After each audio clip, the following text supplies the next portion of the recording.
नमस्कार मित्रांनो, आपण पाहूया इयत्ता 7वी इतिहास व नागरिकशास्त्र. त्यामध्ये आपण पहिल्यांदा पाहूया अनुक्रमणिका. आपल्याला काय काय शिकायचं आहे ते आपण पाहूयात. त्याच्यामध्ये आपण प्राचीन भारताचा इतिहास शिकणार आहोत. त्यामध्ये पहिला आपला पाठ आहे भारतीय उपखंड आणि इतिहास. दुसरा आहे इतिहासाची साधने. तिसरा आहे हडप्पा संस्कृती. चौथा पाठ आहे वैदिक संस्कृती. पाचवा आहे प्राचीन भारतातील धार्मिक प्रवाह. सहावा आहे जनपदे आणि महाजनपदे. सातवा मौर्यकालीन भारत. आठवा मौर्य साम्राज्यानंतरची राज्ये. नववा दक्षिण भारतातील प्राचीन राज्ये. दहावा प्राचीन भारत सांस्कृतिक. आणि 11वा आहे पाठ तो प्राचीन भारत आणि जग. ह्या सर्वाचा अभ्यास आपण इयत्ता 7वीच्या इतिहास नागरिकशास्त्र पुस्तकात करणार आहोत. आपण पहिला पाठ पाहूयात भारतीय उपखंड आणि इतिहास. त्यामध्ये आपण कुठले कुठले मुद्दे पाहणार आहोत तर इतिहासाची घडण आणि भौगोलिक वैशिष्ट्ये, तसेच भारताची भौगोलिक वैशिष्ट्ये आणि भारतीय उपखंड हे मुद्द्यांचा आपण विचार करणार आहोत. पहिल्यांदा पाहूया इतिहासाची घडण आणि भौगोलिक वैशिष्ट्ये. इयत्ता 5वीत आपण मानव आणि त्यांच्या भोवतालचा परिसर यांचा परस्परांशी कसा घनिष्ठ संबंध असतो हे विस्ताराने पाहिले. 5वीमध्ये आपण काय केलं आहे, मानव आणि त्याच्या भोवतालचा जो परिसर आहे यांचा परस्पराशी कसा घनिष्ठ संबंध असतो. म्हणजे आपण जिथे राहतो तर आपल्या अवतीभोवतीचा जो परिसर आहे यांचा कसा घनिष्ठ संबंध, म्हणजे त्या भोवतालच्या परिसराचा आपल्यावरती कसा परिणाम होतो हे आपण पाहिलेलं आहे. आदिमानवाच्या जीवनमानातील आणि तंत्रज्ञानातील बदल त्याच्या परिसरातील बदलांशी कसे जोडलेले होते हे आपण पाहिले. अश्मयुगीन संस्कृती ते नदीकाठच्या कृषीप्रधान संस्कृती हा मानवी संस्कृतीच्या इतिहासात प्रवास कसा घडला याचा आपण आढावा घेतला. इतिहास म्हणजे मानवी संस्कृतीच्या प्रवासात घडलेल्या सर्व प्रकारच्या भूतकालीन घटनांची सुसंगत मांडणी. इतिहास म्हणजे काय तर मानवी संस्कृतीच्या प्रवासात घडलेल्या सर्व प्रकारच्या भूतकालीन घटनांची सुसंगत मांडणी.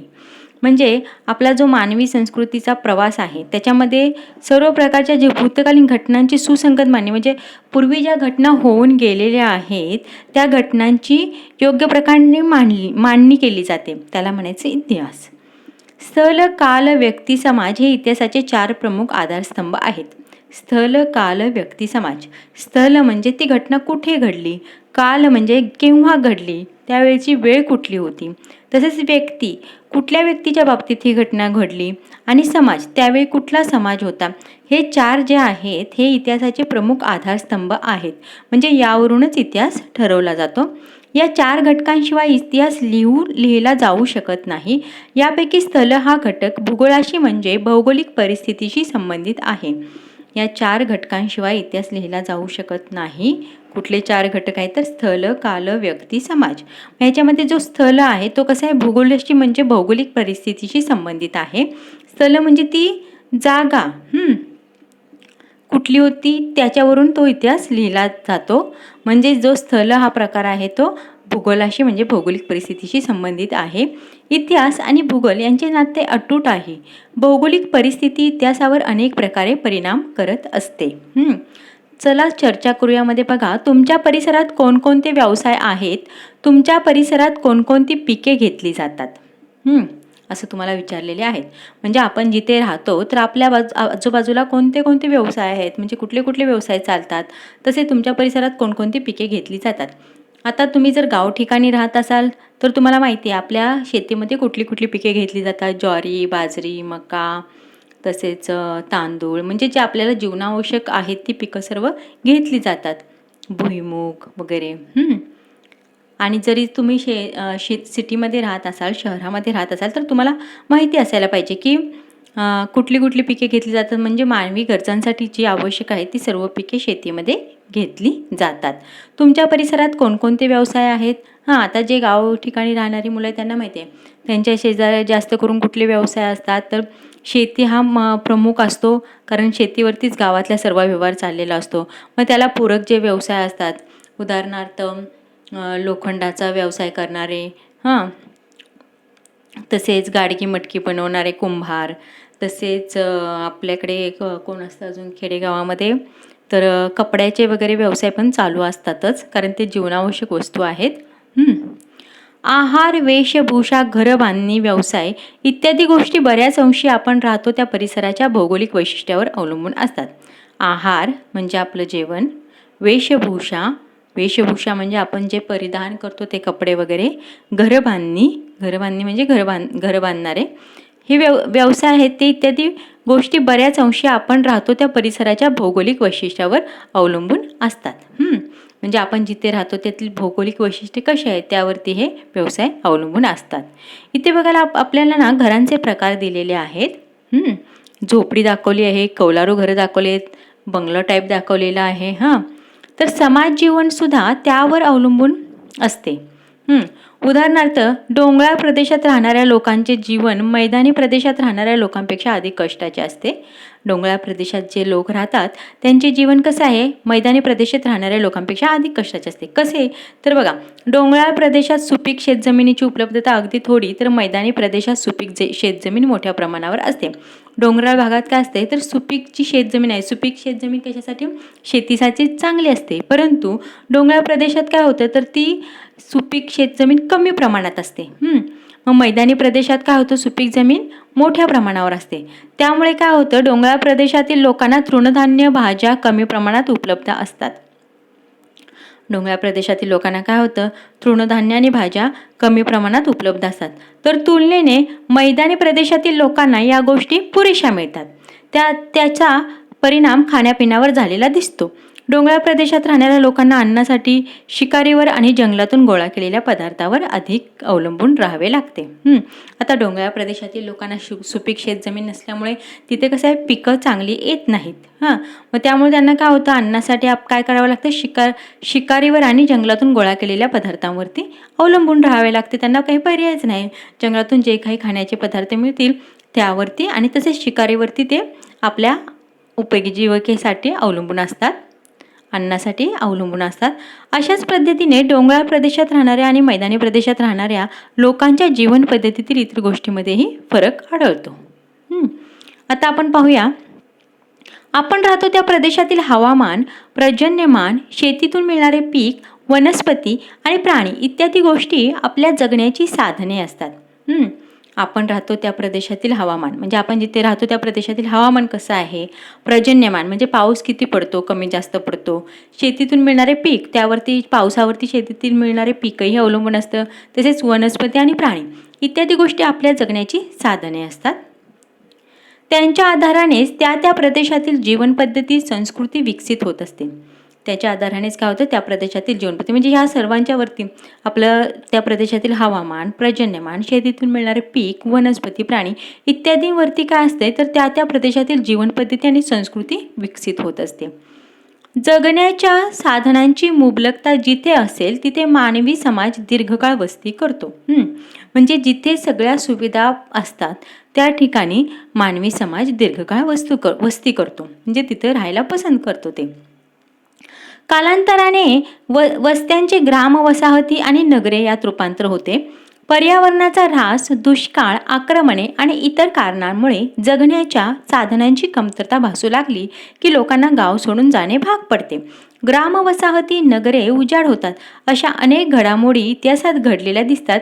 त्यावरून इतिहास आणि भूगोल यांचे नाते अतूट असते हे स्पष्ट होते. म्हणजे बघा कसं आहे, आपण कुठे राहणे पसंत करतो तर जिथे आपल्या सर्व गरजा पूर्ण होतील तिथे आपण राहणे पसंत करतो.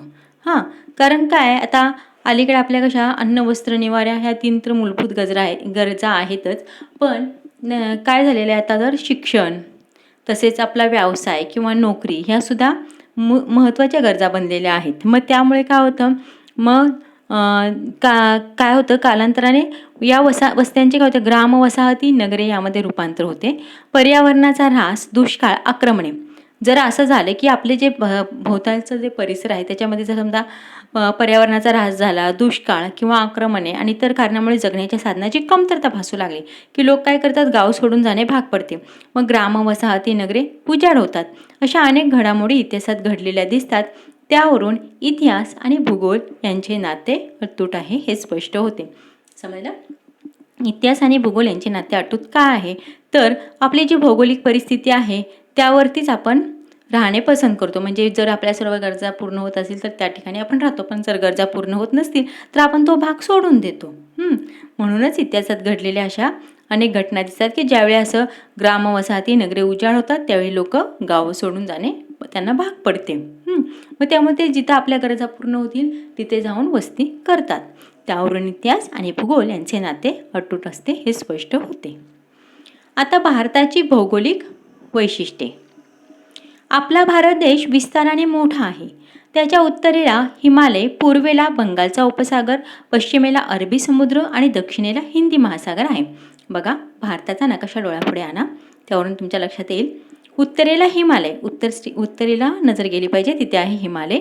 पूर्वेला बंगालचा उपसागर, पश्चिमेला अरबी समुद्र आणि दक्षिणेला हिंदी महासागर.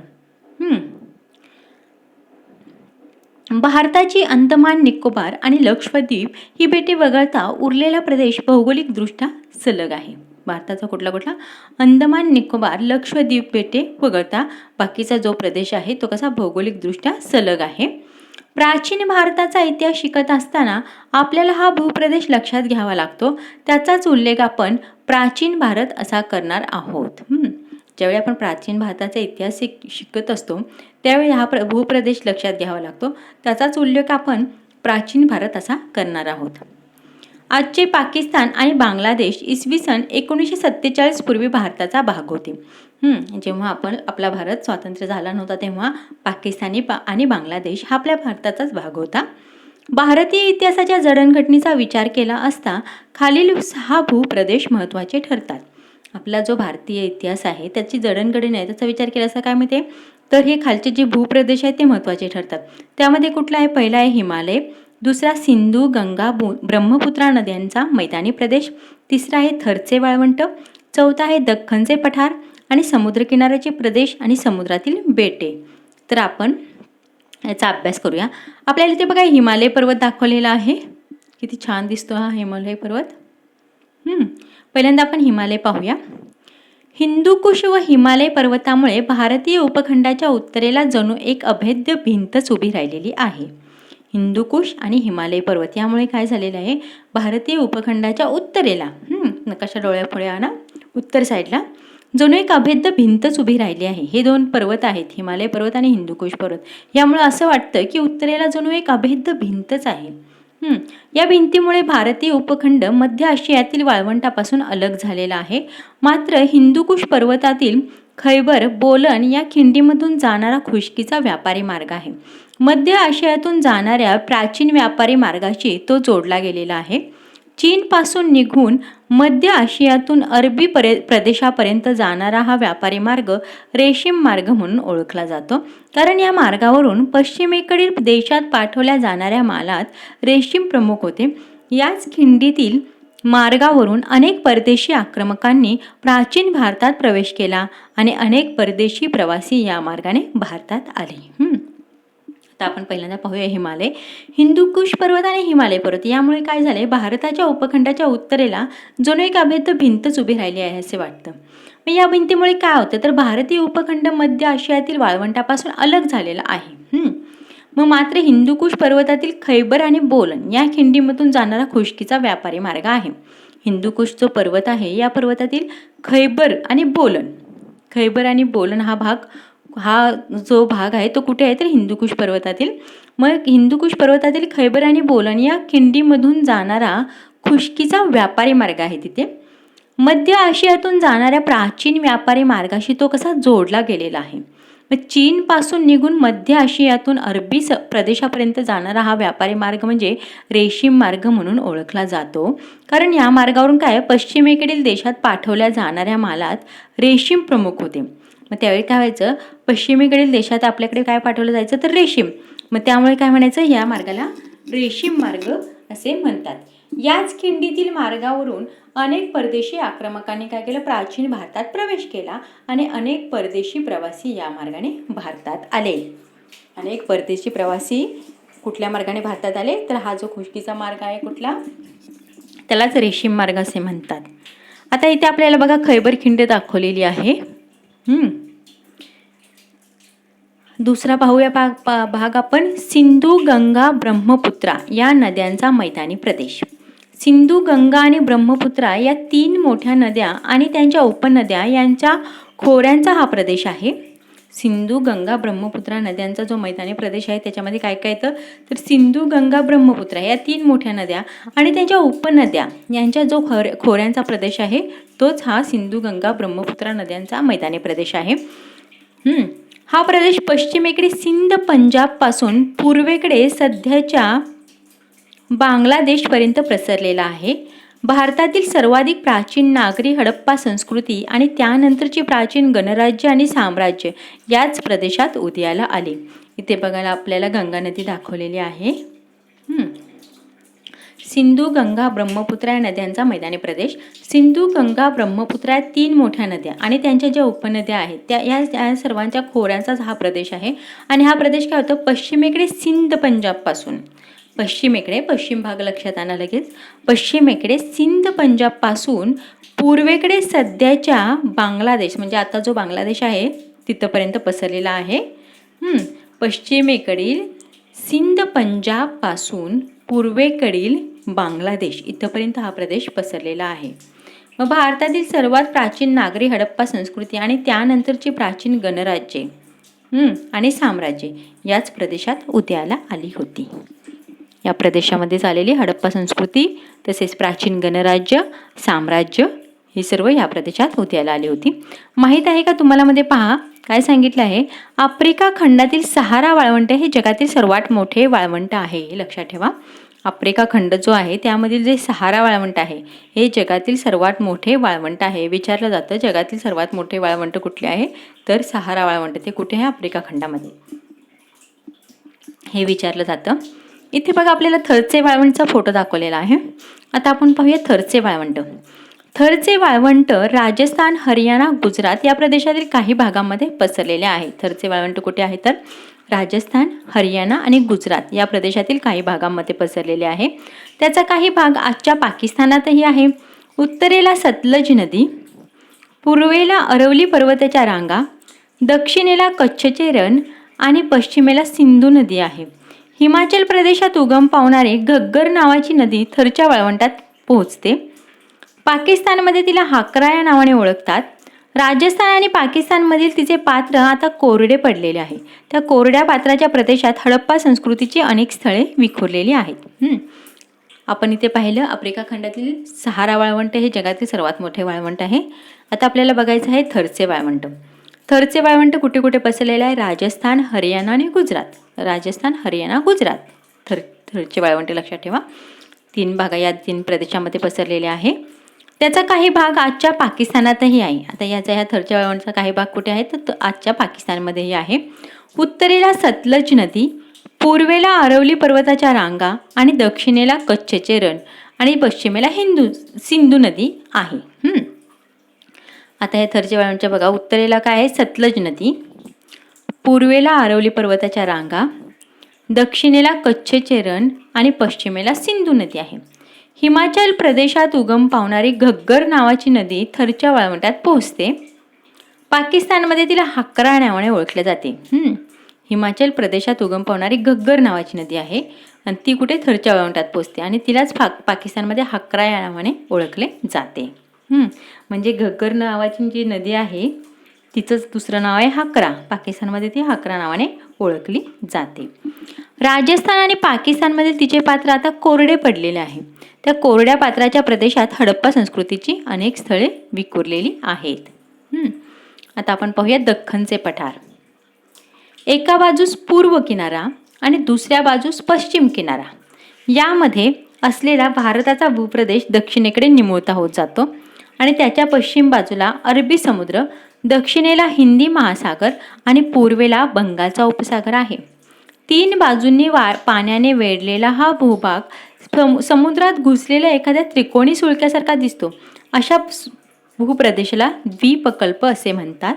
भारतीय द्वीपकल्पाचा बहुतांश भाग दख्खनच्या पठाराने व्यापलेला आहे. दख्खनचे पठार आपण पाहूया. एका बाजूस पूर्व किनारा आणि दुसऱ्या बाजूस पश्चिम किनारा यामध्ये असलेला भारताचा भूप्रदेश दक्षिणेकडे निमुळता होत जातो. आपण बघितलं आपल्या भारताचा नकाशा कसा आहे, दक्षिणेकडे निमुळता होत गेला आहे. मग ते काय झालेलं असतं तर एका बाजूस पूर्व किनारा आणि दुसऱ्या बाजूस पश्चिम किनारा, आणि यामधील जो भारताचा भूप्रदेश आहे तो दक्षिणेकडे कसा निमुळता होत गेला आहे, म्हणजे बारीक बारीक होत गेलेला आहे. त्याच्या पश्चिम बाजूला अरबी समुद्र आहे आणि दक्षिणेला हिंदी महासागर आहे. पूर्वेला बंगालचा उपसागर आहे. तिन्ही बाजूनी पाण्याने वेढलेला हा भूभाग समुद्रात घुसलेल्या एखाद्या त्रिकोणी सुळक्यासारखा दिसतो तसा तो. अशा भूप्रदेशाला काय म्हणतात, द्वीपकल्प असे म्हणतात. भारतीय द्वीपकल्पाच्या बहुतांश भाग दख्खनच्या पठाराने व्यापलेला आहे. द्वीपकल्प का म्हणतात अशा प्रदेशाला, तर हा जो भाग आहे, कुठला भाग, पश्चिम बाजूला अरबी समुद्र आहे बरोबर, दक्षिणेला हिंदी महासागर आहे आणि पूर्वेला बंगालचा उपसागर आहे, आणि तिन्ही बाजूनी पाण्याने वेढलेला हा जो भूभाग आहे तो समुद्रात घुसलेल्या एखाद्या त्रिकोणी सुळक्यासारखा दिसतो. बघा नकाशा पाहिल्यानंतर तुमच्या लक्षात येईल. मग अशा प्रदेशाला काय म्हणतात, द्वीपकल्प असे म्हणतात. भारतीय द्वीपकल्पाचा बहुतांश भाग दख्खनच्या पठाराने व्यापलेला आहे. दख्खन पठाराच्या उत्तरेकडे सातपुडा आणि विंध्य पर्वताच्या रांगा पसरलेल्या आहे. दख्खनचं पठार लक्षात घ्या, उत्तरेकडे काय झालेलं आहे तर सातपुडा आणि विंध्य पर्वताच्या रांगा पसरलेल्या आहेत. त्याच्या पश्चिमेला सह्याद्रीच्या पर्वतरांगा आहेत. उत्तरेला सातपुडा विंध्य पर्वताच्या रांगा आहेत, तसेच पश्चिमेला सह्याद्री पर्वताच्या रांगा आहेत.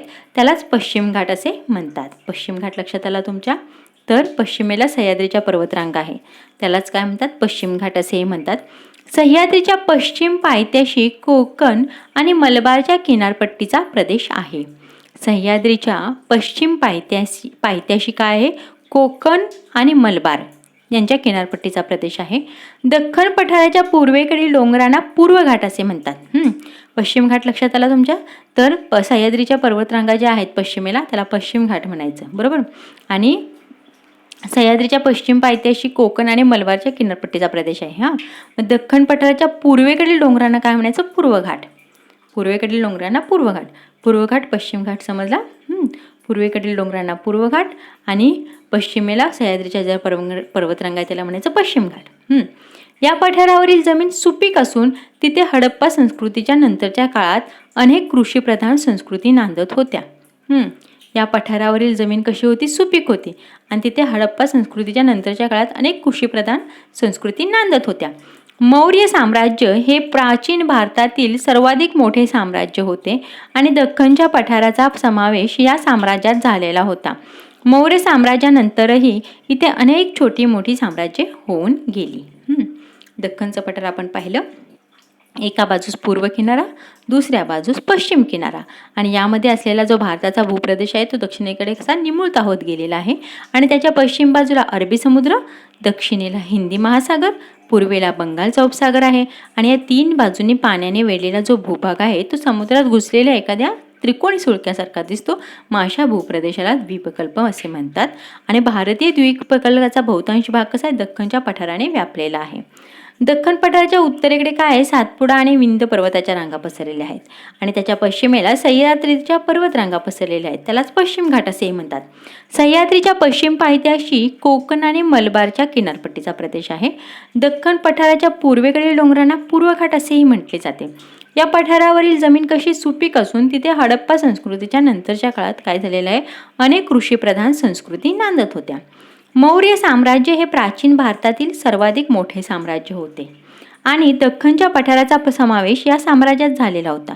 मौर्य साम्राज्यानंतरही इथे अनेक छोटी मोठी साम्राज्य होऊन गेली. आता आपण पाहूयात समुद्र किनाऱ्याचे प्रदेश. प्राचीन भारतात हडप्पा संस्कृतीच्या काळापासून पश्चिमेकडील देशांशी व्यापार चालत असे. हा व्यापार सागरी मार्गाने केला जाई आणि त्यामुळे भारतातील समुद्र किनाऱ्यावरील बंदरातून परदेशातील संस्कृतीशी आणि लोकांशी भारताचा संपर्क आणि देवाणघेवाण होत असे. नंतरच्या काळात खुष्कीच्या मार्गानेही म्हणजे जमिनीवरून व्यापार आणि दळणवळण सुरू झाले, तरीही सागरी मार्गाचे महत्त्व कायम राहिले. समुद्र किनाऱ्यांचे प्रदेश पाहूया. प्राचीन भारतात काय होतं, हडप्पा संस्कृतीच्या काळापासून पश्चिमेकडील देशांशी व्यापार चालत होता. आपण बघितलंच आहे मगाशी. पश्चिमेकडील देशांशी व्यापार चालत होते.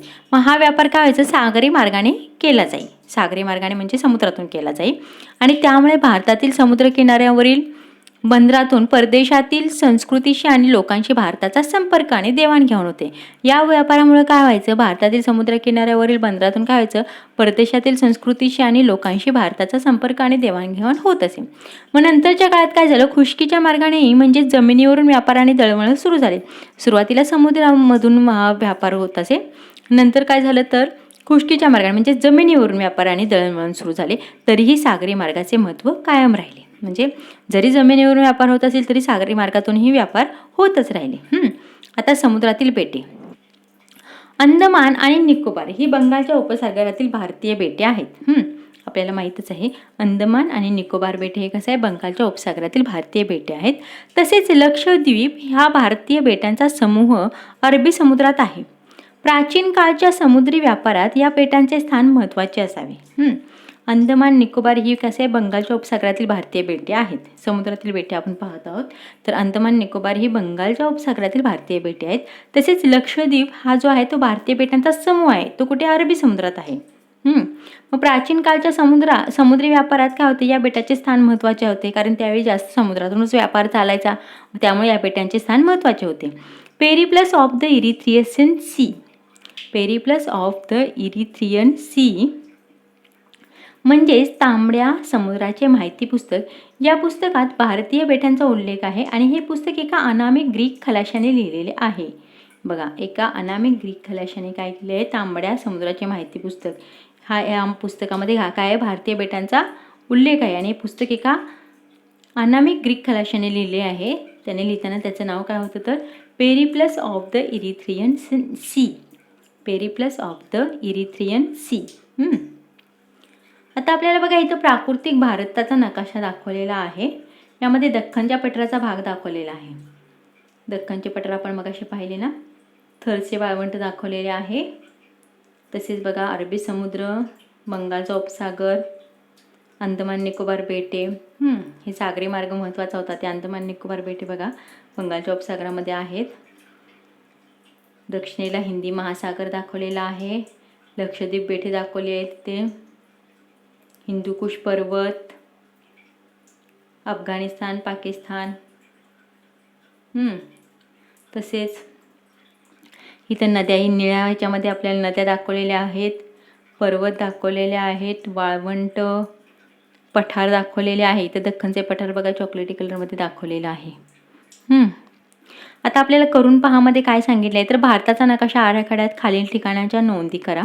हिमालय पर्वत, थरचे वाळवंट आणि पूर्व किनारपट्टी. हिमालय पर्वत बघा इथे आपल्याला दाखवलेला आहे. इथे थरचे वाळवंट दाखवलेले आहे डार्क येलो कलरमध्ये आणि दख्खनचे पठार दाखवलेले आहे चॉकलेटी कलरमध्ये. तर या भारताच्या नकाशा आराखड्यात खालील ठिकाणांची नोंद करायला सांगितलेले आहे. नंतर आपल्याला इथे बघा एक अंदमान बेट दाखवलेलं आहे. बेट कसं बघा सगळीकडे पाणी आहे. आता भारतीय उपखंड पाहूया आपण. हडप्पा आणि मोहनजोदडो ही शहरे आजच्या पाकिस्तानात आहेत. आपल्याला माहितीच आहे, आपली जी हडप्पा आणि मोहनजोदडो ही शहरे होते ते आजच्या पाकिस्तानात आहे. पूर्वी आपल्या भारताचाच भाग होता तो. अफगाणिस्तान, पाकिस्तान, नेपाळ, भूटान, बांगलादेश, श्रीलंका आणि आपला भारत देश मिळून तयार होणारा भूभाग दक्षिण आशिया या नावाने ओळखला जातो. दक्षिण आशियामध्ये कुठले कुठले देश येतात बघा, अफगाणिस्तान, पाकिस्तान, नेपाळ, भूटान, बांगलादेश, श्रीलंका आणि आपला भारत देश मिळून तयार होणारा भूभाग दक्षिण आशिया नावाने ओळखला जातो. आणि याच भूभागातील भारतीय देशाचा विस्तार महत्त्व लक्षात घेऊन या प्रदेशाला भारतीय उपखंड असेही म्हणतात. हडप्पा संस्कृतीचा विस्तार प्रामुख्याने भारतीय उपखंडाच्या वायव्य भागात झालेला होता. चीन आणि म्यानमार हे आपले शेजारी देश दक्षिण आशियाचा किंवा भारतीय उपखंडाचा हिस्सा नाहीत, तरीही प्राचीन भारताशी त्यांचे ऐतिहासिक संबंध आले. प्राचीन भारताच्या इतिहासाच्या अभ्यासात त्यांचे महत्त्वाचे स्थान आहे.